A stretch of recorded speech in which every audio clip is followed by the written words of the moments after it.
Hey man, first time in this stream. What would you say contributed the most to you becoming so successful as a content creator? That's a good question. That has an answer that is honestly like an hour long. But we got time, so let's answer it. And I'm assuming when you say like, when you're curious about like, when you say successful, I'm assuming your most concerned metrics are going to be views and revenue. Because that's usually how, I mean, and the views usually lead to revenue, obviously, as well, right? But how do you do it? That's the million-dollar question, isn't it? Literally, in some circumstances. There's actually a lot of stuff that goes into it that you might not expect. So I'll give you all my secrets. I'll tell you everything I've learned. So I think it's important to kind of talk about how I got here, to give you a general blueprint, or as general of a blueprint as I can, because there's not necessarily like a tried and true general blueprint. Otherwise, everyone would be doing this. But when I started content creation, so I've been creating content since around August of 2020, which was also around when I graduated college. So I graduated college with a computer science degree in 2020. And I was ready to go and work my first job as a software developer. And I moved to Cincinnati. And I had my job locked in like November of 2019. Like I had a job locked in for when I graduated college pretty early because of like career fairs and stuff. I wasn't creating content at the time. But the reason I started creating content is because I moved to Cincinnati, started working my job. I was working fully remote because of COVID. And outside of work, like I wasn't allowed to do anything. Like you weren't allowed to go outside because it was like peak COVID. So I was just super bored. I was so bored. And you can only talk to yourself for so long. So eventually I was like, maybe I'll start streaming so that at least if I am talking to myself, other people can listen to it and respond to it. And then I'm not crazy. I'm having a conversation. So I started live streaming Destiny on Twitch in August of 2020. And that's all I did. All I did was live stream. And I made a couple friends in the Destiny community.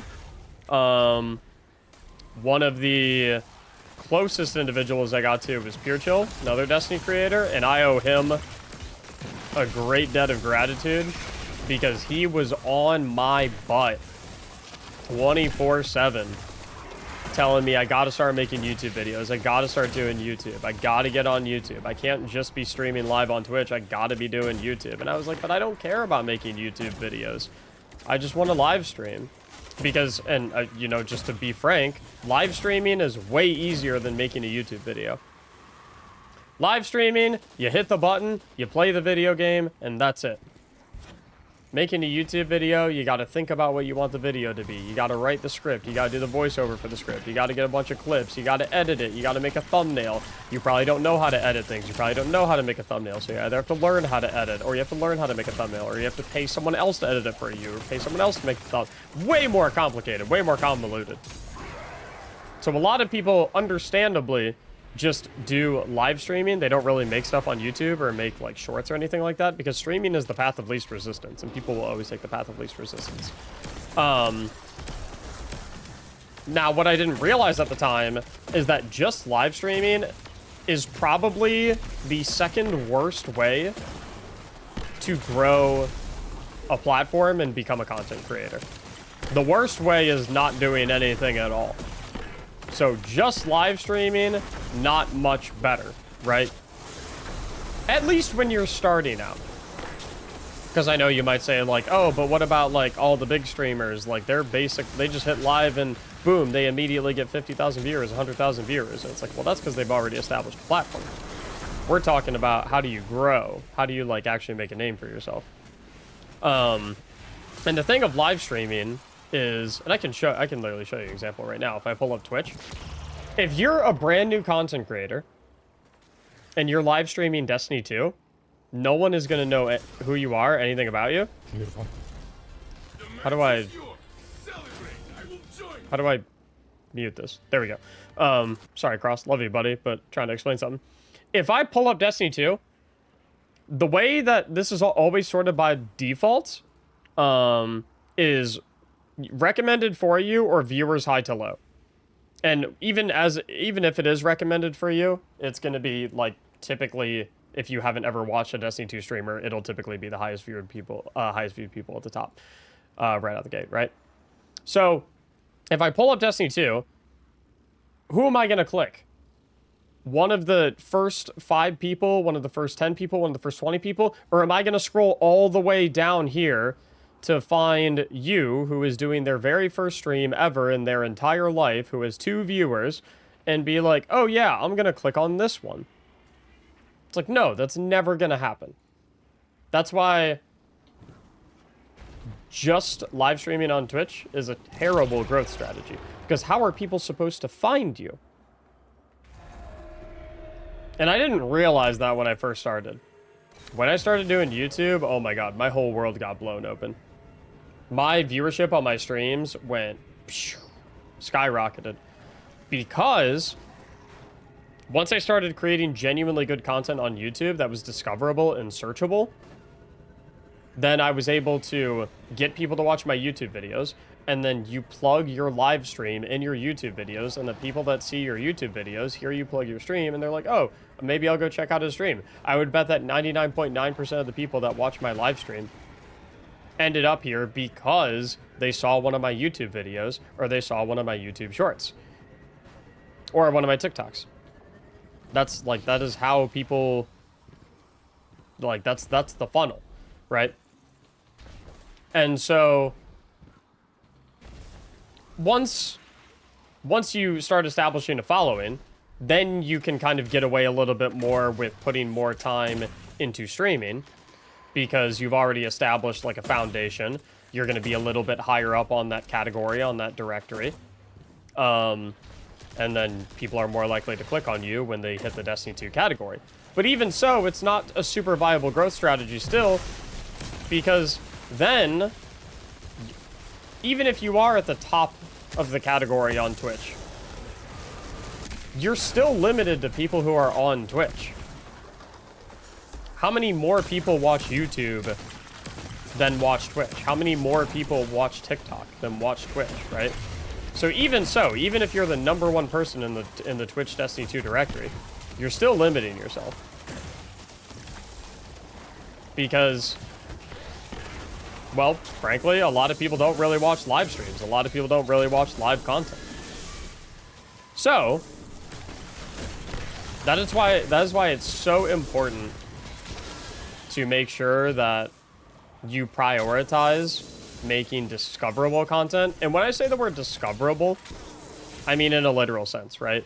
Because we kind of just discussed, right, how just streaming on Twitch and being at 1 viewer, 2 viewers, being at the bottom of the category, there's no discoverability. And what I mean by that is, how are people supposed to find you? No one is scrolling down that entire list. So how are people going to discover you? Well, the simple answer is on Twitch, they're not. They are not going to discover you. Now on YouTube, if you're starting from scratch, that is where you can make something happen. That is where you can make people find you. Because when you create a piece of content, you get to curate it with a specific thumbnail, you get to curate it with a specific title, you get to market it in whatever way you want. You have a lot more options too when it comes to making VOD content, because there's a lot more limits to what you can do when you're live, right? Like, for example, I'm live right now recording this. I can't just like snap my fingers and make some pretty graphics pop up unless I made them ahead of time. There's nothing I can do to spice up what I'm doing at this very moment other than with my spontaneous words and the variety of the gameplay. There's nothing that I can do to enhance what y'all are currently watching and make it stand out. You contrast that with something like a YouTube video. I mean, I'm sure everyone who has seen any piece of my content, the most likely thing they've probably seen from me is my build videos, right? It's literally impossible to make a build video like that live, right? how am I supposed to live make a pretty screen that shows you all the mods? How am I supposed to show you pretty pop-ups that show you the descriptions of all of the abilities and the aspects and the fragments? I can't. There's not a way to do it. So you have a lot of advantages when it comes to making VOD content,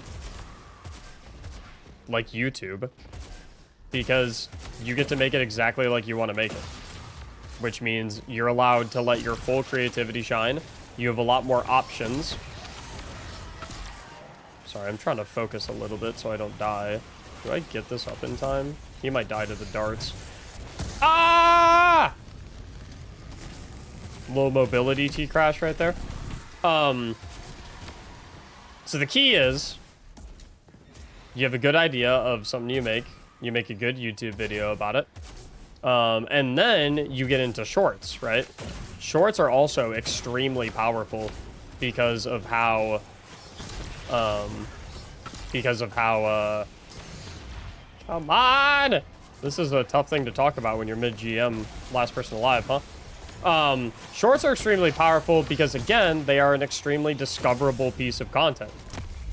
How many people in the world are spending 3 hours a day scrolling from live stream to live stream to live stream versus how many people are spending 3 hours a day scrolling on TikTok or scrolling on YouTube Shorts? That's literally how short content is consumed. You scroll and you scroll and you scroll and you scroll and you scroll, right? So if you make a short about Destiny 2, the algorithm is going to make that short end up on people's page who are interested in Destiny 2. And then boom, now you're in front of people's eyes. And then from there, it's your responsibility to make a short that is captivating and interesting, that either leads people to a live stream, to your Twitch stream, or leads people to a YouTube video, a full video. And then in that full YouTube video, one, you make revenue when people watch your full YouTube videos. And two, in your full YouTube video, you can also lead people to your streams. So the content funnel, if you want to imagine it, is shorts. The job of your shorts is to sell people on your live and your long videos. The job of your long videos is to make money in and of themselves and to sell people on your live. And the job of your live is to... You don't really make much money on ad revenue live. So, live kind of creates a loop once you get good at it. And what I mean by that is, the most efficient way to create content and the best way to have like this feedback loop content ecosystem is, it's actually the reverse of your funnel, if you think about it, funny enough. And what I mean by that is, ideally, I'm on stream right now today, and whatever I'm doing on my live stream, I'm doing GMs, I'm checking out builds, I'm yapping, all that good stuff, right? The most optimal way to make content, most efficient way, is I do a live stream, which is content in and of itself, and then I take a portion of that live stream and turn it into a YouTube video, and then I take portions of that YouTube video and turn them into shorts. And so the shorts that I made from the YouTube video promote the YouTube video, and the YouTube video that I made from the live stream promotes the live stream. And then you bring people into the live stream so that they can be in the live stream while you're making the videos that subsequently produce shorts that then promote your videos, that then promote your live, and you see how it kind of goes is up and down the ladder, up and down, up and down, up and down.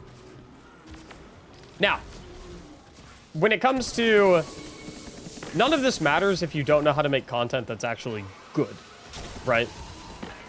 And the number one advice I give to people whenever they say, how do I make it as a content creator?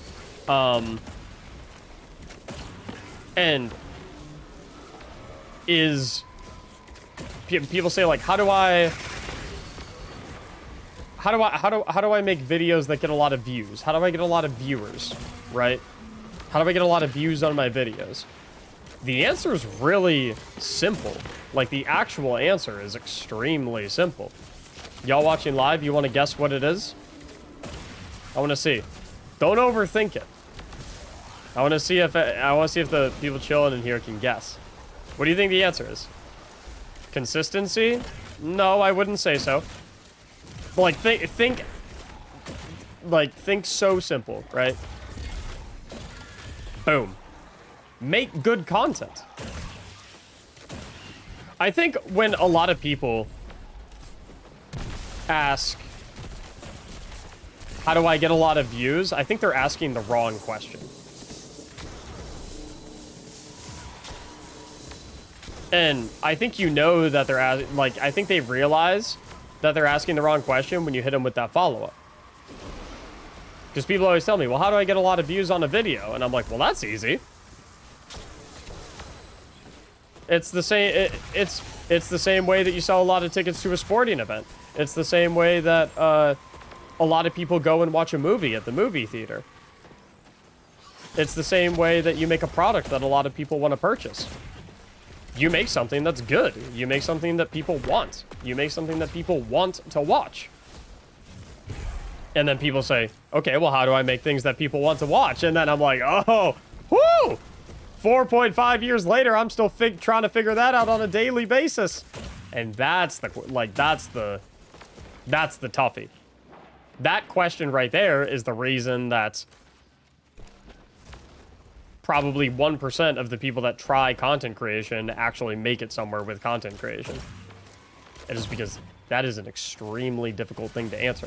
Because there's not a point blank, you know, guaranteed answer to that. However, if I wanted to try to quantify it to the best of my ability, at least when it comes specifically to YouTube, I would say this. There are two things that YouTube loves most. Actually, I would say there's one thing that YouTube loves most. Another quiz question for y'all watching live. What does YouTube love most? Don't overthink it. I'll give you a hint. YouTube is a business. Watching all the way through, think higher level. What does YouTube love the most? What is the sole purpose of YouTube exists is to make money. YouTube exists because they want to make money, right? So how does YouTube make money? Everyone knows how YouTube makes money. It's when you see an ad. So YouTube's job, right? Whenever you pull up this page, YouTube's job from an individual to individual basis is YouTube basically says, okay, I know you're Mactics. You're signed into the Mactics profile.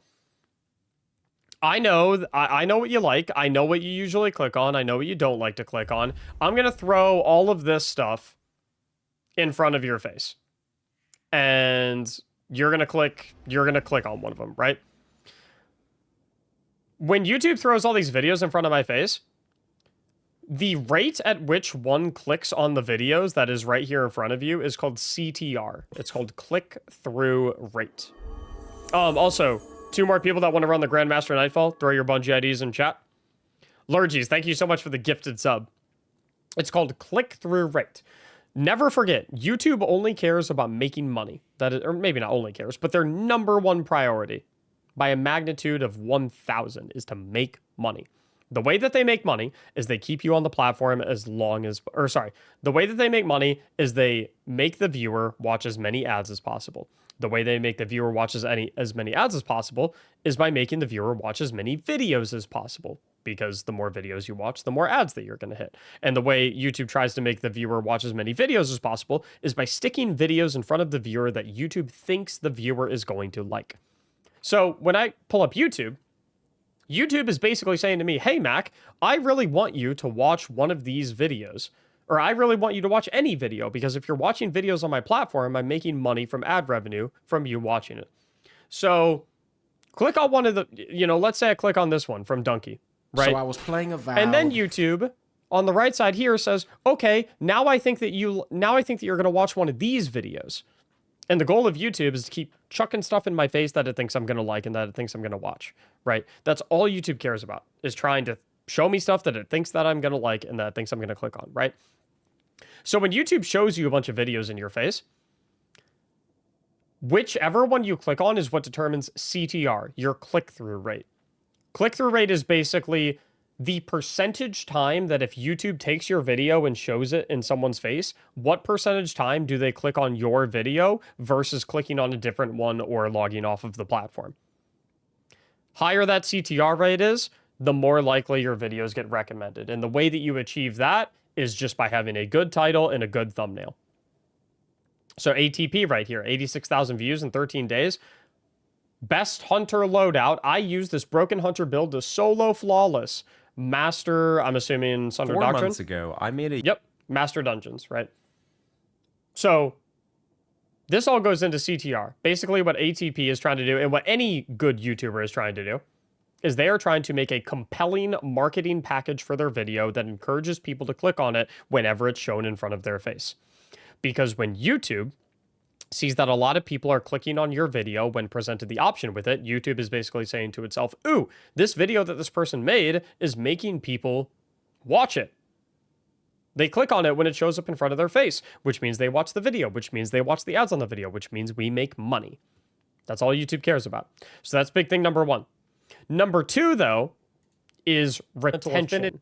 How much of the video are you watching? Right? That is the second biggest thing. Those are the two big... CTR and retention are king on YouTube. Because, like I said, YouTube only cares about making money. How many ads can we get that's their number one priority. How many ads can we get people to watch? And the only way I watch an ad is if I watch the video long enough to hit an ad. The only way I see a second ad is if I watch the video long enough to hit the second ad, etc., right? Which is why there's a big misconception that clickbait is super overpowered on YouTube. It's not. At least by the literal definition of the word clickbait, right? Because if you think of clickbait, right? The literal definition of clickbait, if you think of it, is, or at least the way that people use it colloquially, is video promises something that it does not deliver on. That's how people typically use clickbait. What clickbait actually means is literally video baits people into clicking on it. Which, the word baits here is up to interpretation, right? I get from a dictionary perspective, does bait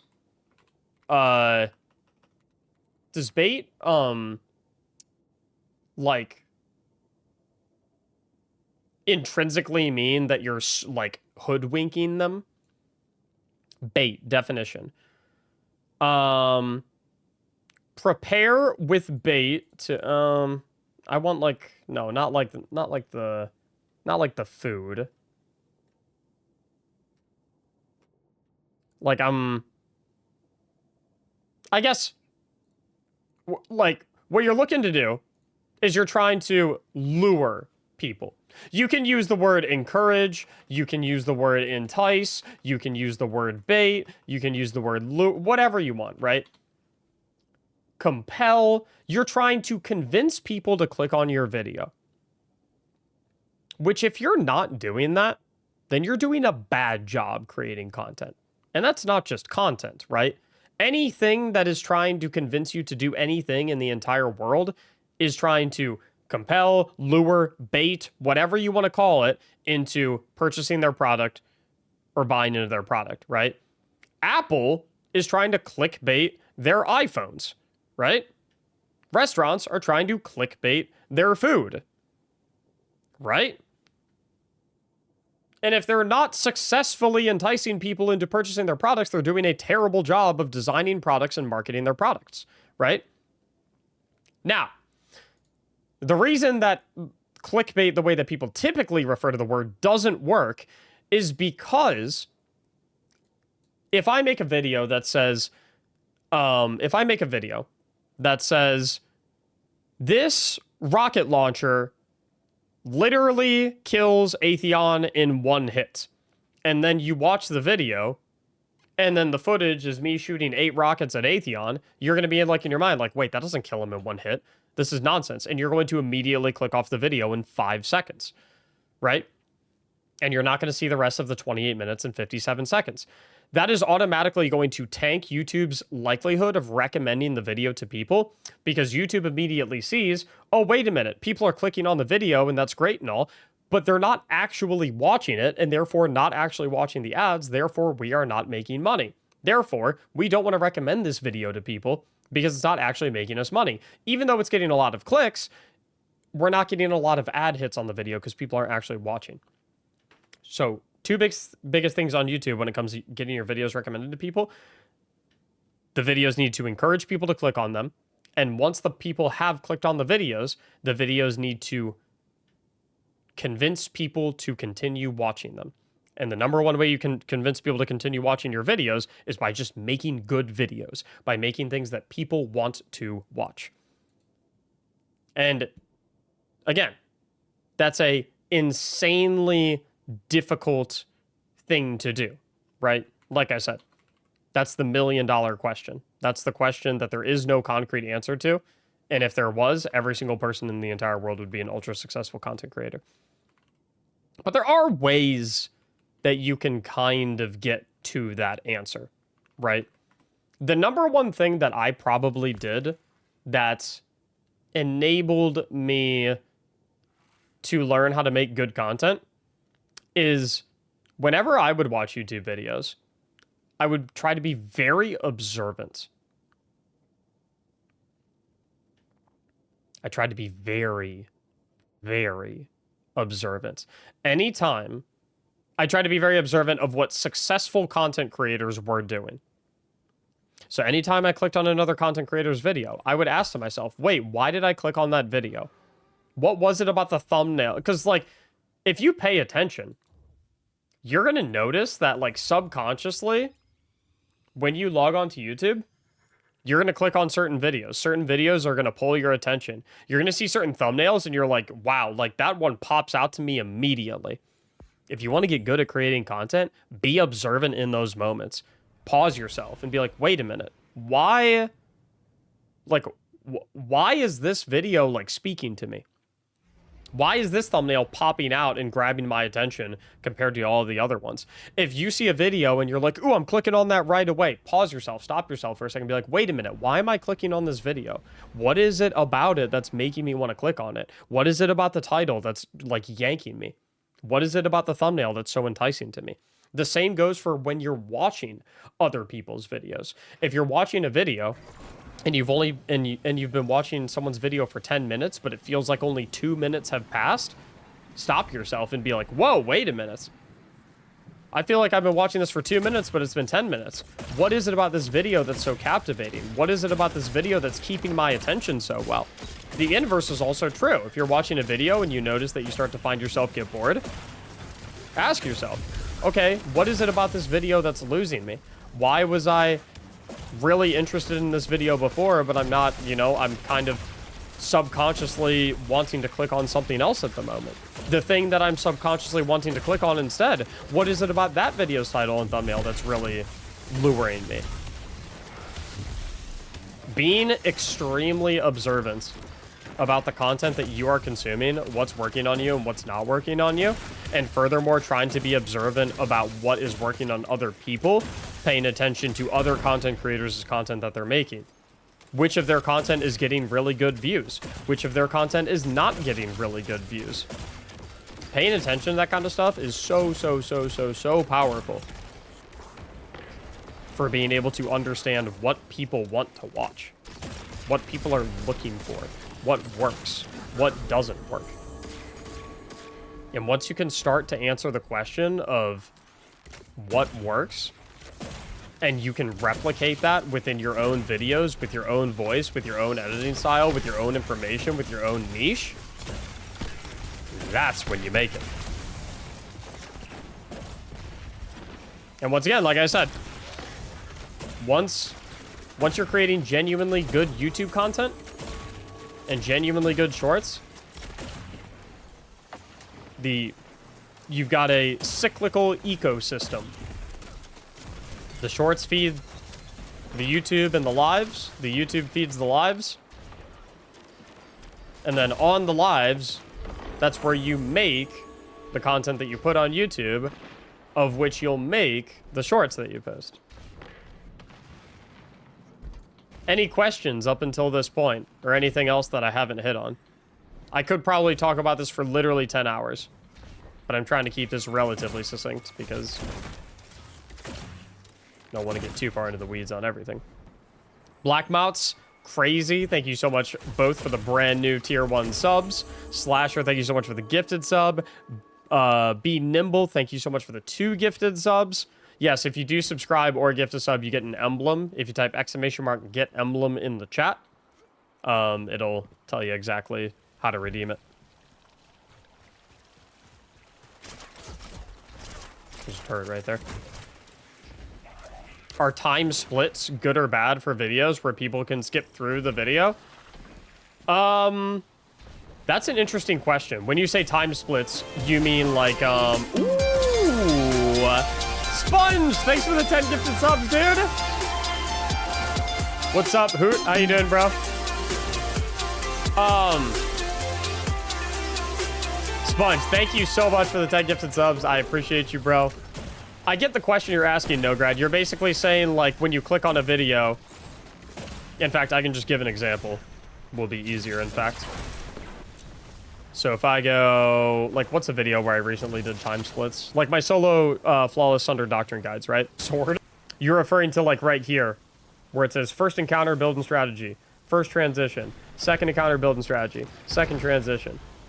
Honestly... I think those help a lot more when it comes to just respecting your audience and trying to make it easy when you're creating educational content, at least, right? Which is what I create, right? I think those are a lot more for just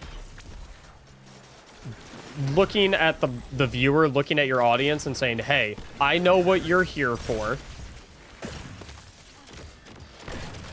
This video contains 3 different pieces of information. I know that you might only be interested in one of them, so I'm going to detail where the 3 different things are, so that if you are only interested in one of the 3, you can skip right ahead to the one that you're interested in, right? Is that better or worse for viewer retention and therefore YouTube algorithmically saying like, ooh, people are watching a lot of this video, or ooh, uh-oh, people are skipping right to the 5-minute mark? I don't really know, and I think it's really tough to get data on that, right? Because you could make the argument that when a viewer feels respected and when they feel their time is respected, they're much more likely to support the creator. So for example, right, do I end up losing money ultimately from YouTube ad revenue if I put timestamps and chapters on my videos? Probably, because there might be some people that say, go look at my solo Flawless Thunder Doctrine guide, and they're only interested in the second encounter, and it takes them some time to jump around to find the second encounter because I don't have any chapters, and yeah, maybe I get a couple extra minutes of ad revenue, right? However, there are intangibles when it comes to content that aren't represented strictly through numbers, right? So for example, if I do end up doing chapters in that same situation, maybe I have a viewer that skips right to second encounter because I did chapters for them. And sure, I make a little bit less money right there because they're not watching as much of the video and I'm not getting as much ad revenue. And YouTube is maybe going to recommend the video to maybe a couple less people because the overall viewer retention is a little bit lower. The percentage of the video viewed is a little bit lower. But I think it really increases the likelihood that that viewer is going to be loyal to my guides in a sense. Something along the lines of, anytime they see me do a solo Flawless guide, they're always going to click on my solo Flawless guide because they know that I put chapters in it and they know that they can easily find the information that they're looking for. And over a long period of time, that is going to inevitably result in better retention, more time watched, more ad revenue, things of that nature. Also, generally speaking, as a creator, as an educational creator, right? The purpose of my channel, and don't get me wrong, this is my full-time job. I do ultimately have to be concerned with making money. And that does go into, that is a consideration whenever I make my videos, right? But at the end of the day, I became a content creator in the first place because one of my favorite things to do in Destiny was creating educational content and helping people with things in Destiny and helping people beat things in Destiny. So, as a creator who has grown a platform based on education and based on guides, I feel a sort of responsibility to make sure that educating people and helping people is #1 at the forefront. Which means if I'm in a situation where I'm like, oh, okay, I could make this video a lot easier for people to navigate and therefore get the information that they need, but it would cost me a little bit of money, well, the education aspect is my #1 priority. That takes precedent over the money, so I will pick it even if it loses me a couple bucks, or even a couple $100, or even a couple $1,000. I don't know what the numbers end up being on that, right? Because like we said, there's some intangibles, right? Generally speaking, I have found, as a creator, that if you make genuinely good content, and the viewer, your audience, is always the #1 priority, the #1 thing at the forefront of your mind when you're creating content, a lot of times the rest of the boxes kind of tick themselves. And what I mean by that is the ad revenue box kind of ticks itself. Getting a decent amount of views kind of ticks itself. Making money and being able to do this as a career kind of ticks itself. As long as I just make sure that my focus is like, hey, my job is to make stuff that people want to watch, make stuff that people enjoy, make stuff that people find helpful. If I just focus on that stuff, the money aspect just follows naturally. And I've never really tried focusing on the money aspect, but I would imagine if I flipped my mindset and I changed to a money first, viewer satisfaction second mindset, I would imagine that it would actually ironically have the inverse effect, as my videos are then not being made for the viewer, therefore, and they're made more with money in mind, therefore the viewers don't enjoy the videos as much, therefore they don't watch them as much, therefore I don't make as much money. Is probably what would happen if I had to guess. I haven't ever experimented with that, and I don't ever really intend to. In fact, I absolutely never intend to, because that's not really why I like creating content. But yeah, that's a good question. Sci-Fi, thank you so much for the tier 3 sub. Come on! Oh, let's go! Highest tier sub you can be. All that for... Great.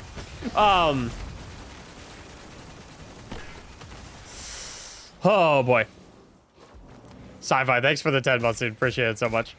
Do you find it difficult to navigate build videos, all seeming to have similar titles and thumbnails? Well, that's kind of a byproduct of...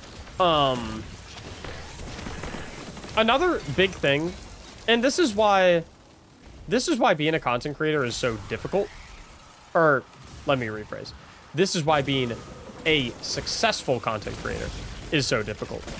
It's not difficult to click go live and to scrap together a video, but it is very difficult to click go live and have people show up.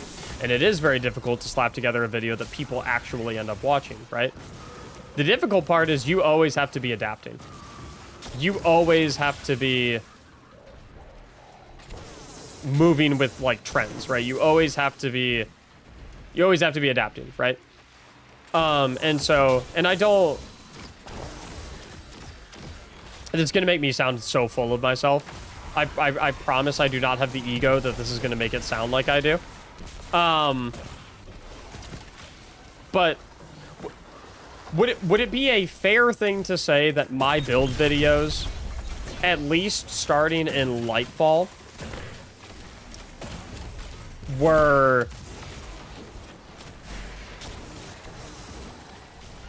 the top 3, like, is it fair to say that at least since the start of Lightfall, I've been a top 3 build crafting Destiny 2 YouTube channel? Is that I feel like that's fair without like me trying to like, you know, I feel like that's fair to say without me, you know, tooting my own horn too much, right? I feel like that's reasonable. And so remember how I said that one of the best things that you can do to grow as a content creator and figure out how to make things that people want to watch and that people want to click on is by being extremely observant of other people's content that you click on and being extremely observant of other people doing things that are working and trying to figure out what it is that they're doing that's working. Well, the inverse of that kind of happened to me a little bit, at least in the Lightfall days. Because do you guys notice how, like, for a certain period of time, it's not as prevalent nowadays, but there was a certain period of time where basically every single build video from every single creator had the word insane somewhere in it?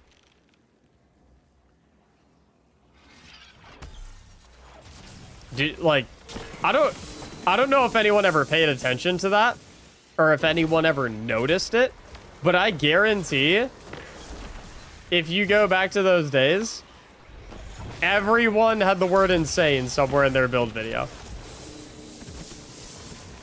And again, I don't want to sound like I'm tooting my own horn too much, because it's like I'm genuinely not trying to make it sound like I am the godsend to the Destiny 2 build video space, right? But I think what happened is I experimented a lot with video and title thumbnail combinations when I was making my build videos, and I pretty quickly learned that the word insane played really nicely with a lot of people. I literally noticed that, because you guys can see all my videos and the titles of all my videos, but what's interesting about YouTube is you can change the title of your video or the thumbnail of your video literally whenever you feel like it. And there's no way as a viewer to see the title history of a video or the thumbnail history of a video. You can only see the current one, right? So what a lot of people might not know is that when I was uploading my Lightfall builds, and even to this day when I upload builds, I probably change the titles and the thumbnails on my videos anywhere from 5 to 7 times per video. And I monitor the metrics when I change them until I land on one where I'm like, ooh, a lot more people are clicking on the video ever since I made this the title. And so I started to notice, and it's really funny, because I think in the Lightfall days, all of my build videos basically have the exact same title and thumbnail. I think the thumbnail is basically like, this build is broken, and then the title is like, this insane Solar Hunter build destroys everything, in parentheses, raids, GMs, more. I literally think that's the title of all of them. It's so ingrained in my brain. What's funny is,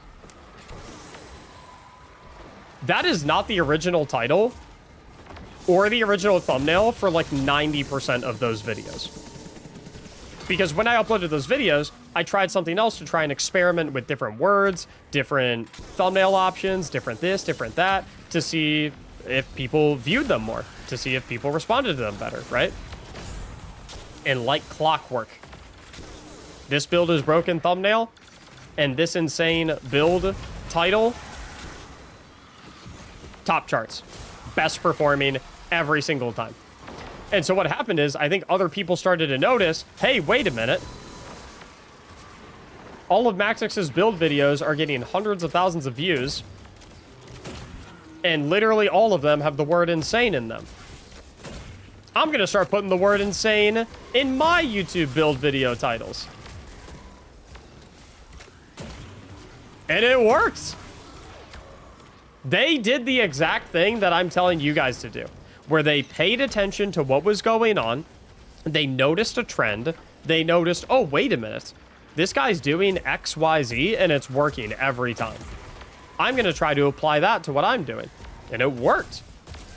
Now, when it comes to adaptation, the unfortunate consequence of something like that is now once every single person in the entire Destiny build space is putting the word insane in all of their YouTube videos, now it actually becomes a detriment to put the word insane in your YouTube videos because you're not standing out anymore.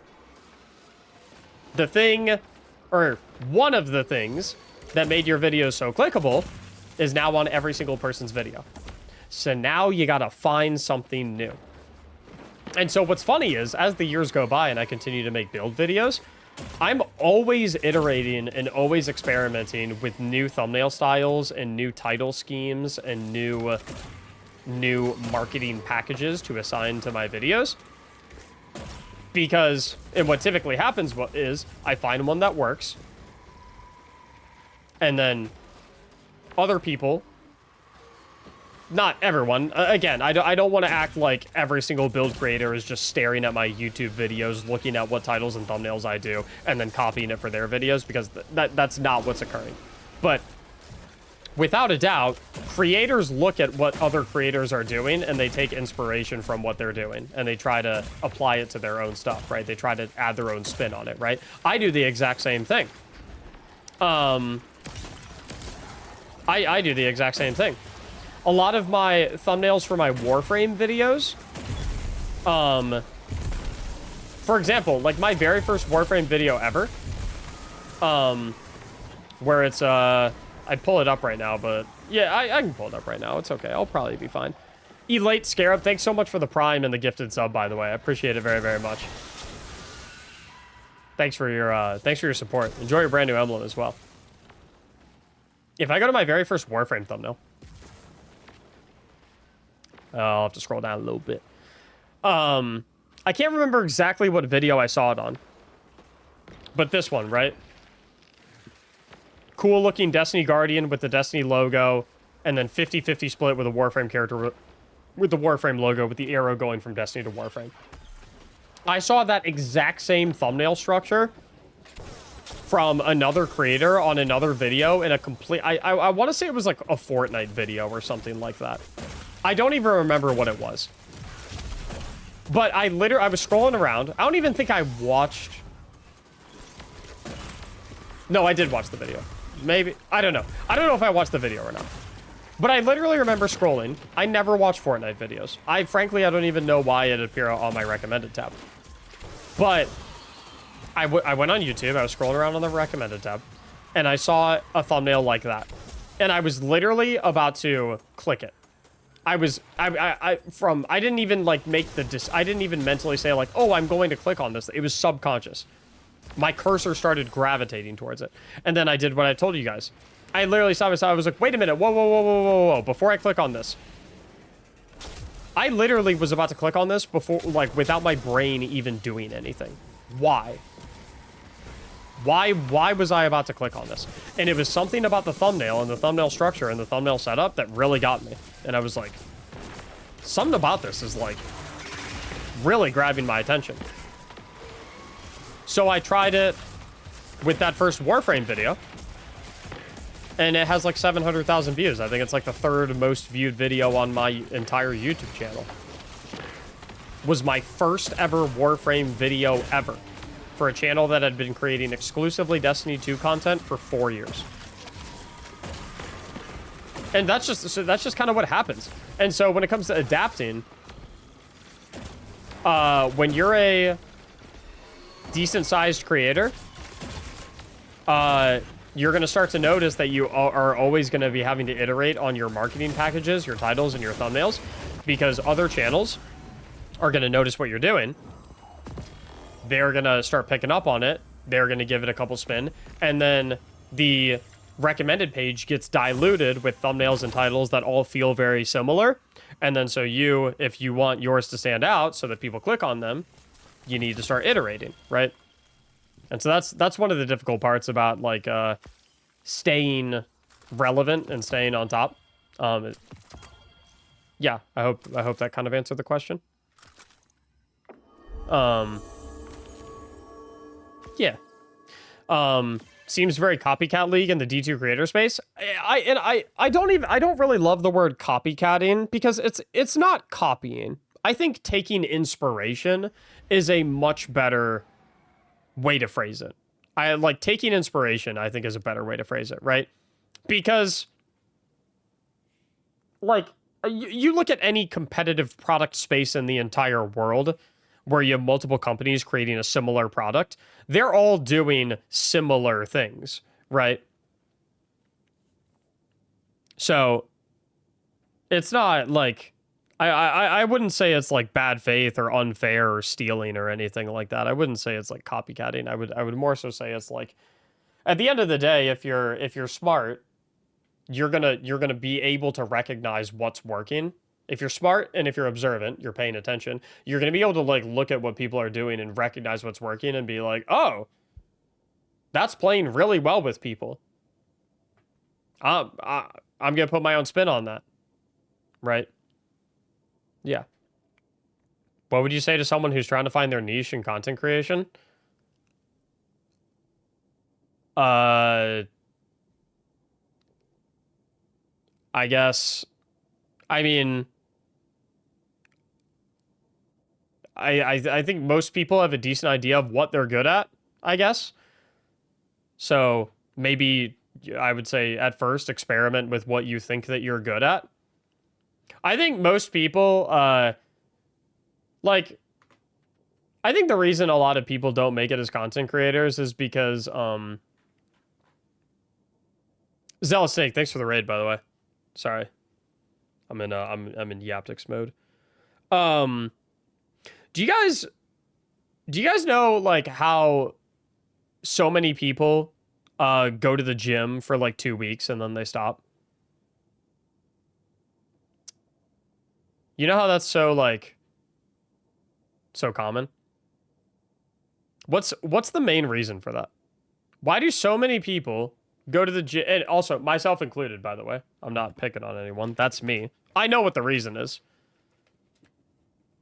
How many people how many people go to the gym 2 weeks and then they just stop? Yeah. The results are not immediate. They're putting in all this effort. They're putting in all this grind. And they look in the mirror and they don't really notice that much of a difference. The gym is all about delayed gratification. YouTube and content creation is the exact same thing. You've got to make like a minimum of like 20 videos that are all going to get like 2 views. Just because you need to figure out how to learn to make a video. If you look at my oldest videos, and a lot of these view counts are very inflated, by the way, I want to add, because a lot of times what happens is when a creator gets like really big, not really big. I hate talking about myself in that through that lens. It makes me sound so egotistical, but I mean comparatively, right? I have 346,000 subscribers. That's a lot more than 0 when I started, right? A lot of times when creators get to a decent size, sometimes, I don't know why, randomly, some viewers will click on the creator's channel, click on oldest, and watch some of their first ever videos just to see what their first ever videos were like.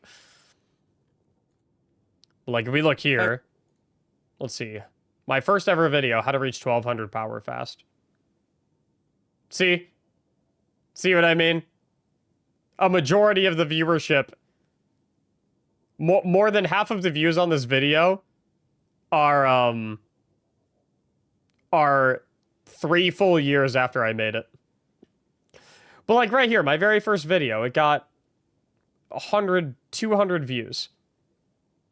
My second, like, I had to make video after I probably made, and I think I was actually, I'm on the, I had a, what you would call like a hit faster than probably 99% of people would end up with.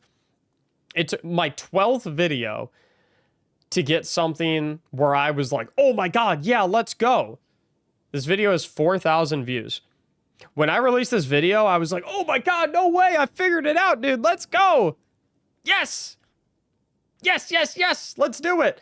And then I made a video about first impressions of Season of the Chosen. I got 100 views. So it's like, you're going to make a lot of crap before you figure out how to make something good. I mean, look at how much experimentation I did. I made a power guide. I made a raid guide. I made stream highlights. I made a Catalyst farm guide. I made a documentary about why Chaos Reach was so overpowered in Trials of Osiris 4 years ago. I made a Grandmaster Nightfall guide where the shtick was that I explained how to do it really, really quickly. I made a highlight guide of a Gambit tournament that I played. I noticed that the Grandmaster Nightfall fast guys performed decently well, actually. So I went ahead and did those. Oh, here's another example. You guys see this little clock right here? Little time watch on my fast GM guides that were performing decently well. And I'm buddies with him, by the way. But I've never talked to him about this because I wasn't friends with him until after. Like I kind of like probably a couple of years after I was uploading these videos. But I'm really curious.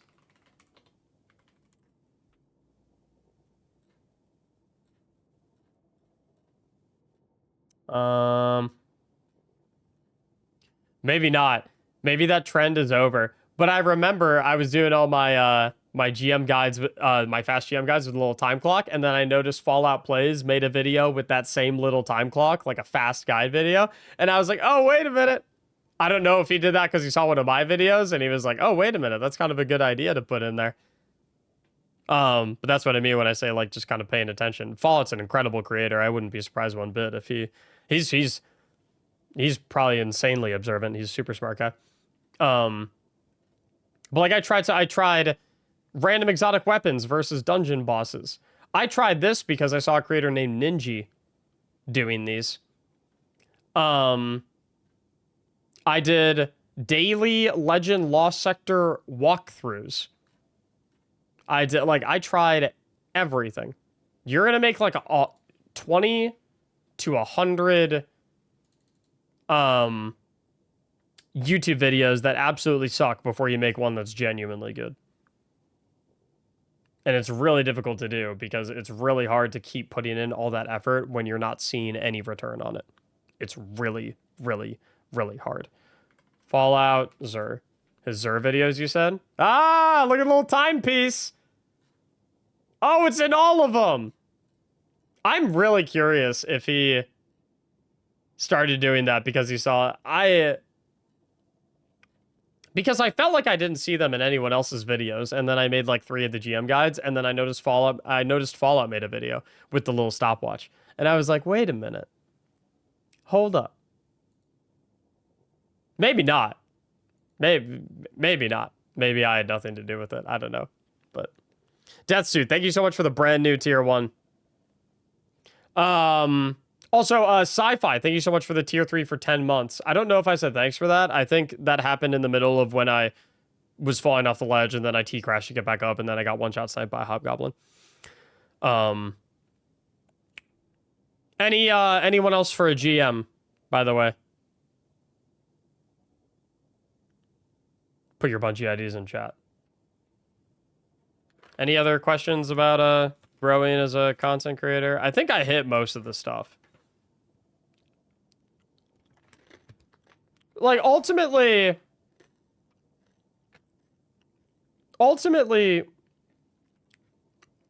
I think there's always a lot of conversation about, like, content creation being a hard job versus content creation being an easy job.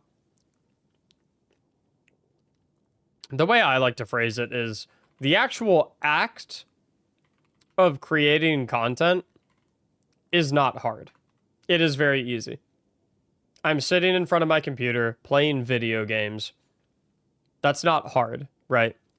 It's not hard to click go live and play video games. It's not hard to record gameplay footage and slap it together and upload it to YouTube. What's hard is making things that people actually want to watch. When people say content creation is a hard job, they don't necessarily mean that the job in and of itself is hard. They mean that being successful at it is hard.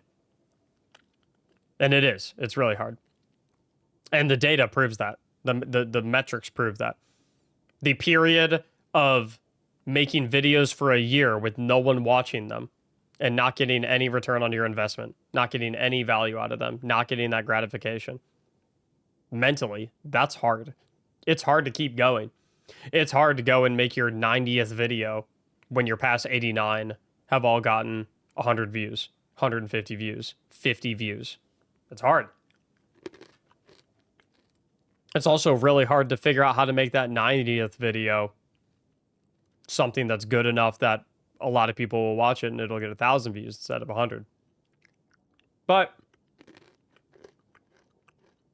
at the end of the day, the only way you don't make it as a content creator is that you stop making content, that you give up.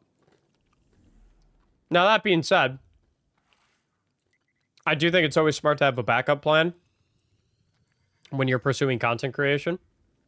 Get another skill, have a job in the background, learn a trade, get a college degree, have something else lined up, right? But and then the content creation is the side hustle. You know, you put time into that when you can. And then if you get good enough at it, you leave your main shtick and content full time. And yeah.